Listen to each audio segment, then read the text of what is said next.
Diyos ay ating mga pinasasalamatan dahil sa mga biyaya na hindi ko inaasahan. Pagkamat kami man ay paulit-ulit na kanyang pinapanayanan sa tuwing may pagpipito. Dahil ito ay kanyang pipili na narapat amin tugunin. Dahil ang pagtawag ng Diyos ay minsan sa buhay natin.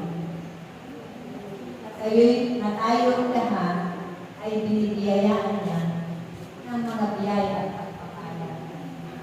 Kung kaya sa pagkakataon ko, ang aking naranasan sa aking buhay, tunay na aking pinagagawa. Bagaman, hindi ko man ganun buo ang aking kapangyarihan.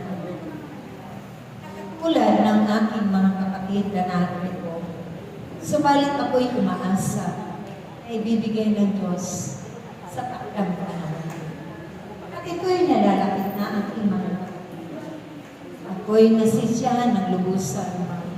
Ganun din ang aking kapatid na gumagabay sa mga hiwagang ito sa oras na ito. Nagagalak ako na ako'y pinupuno niya ang mga biyaya ito. At patuloy kong pinagkakatiwala ang lahat ng iyan sa Kanya.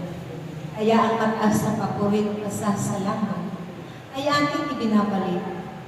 Buong puso, kagalakan, ay ito'y aking pinasasalamatan sa pamamagitan ng Kanyang buktong na anak na yung ating Panginoong Heso Kristo. Amen.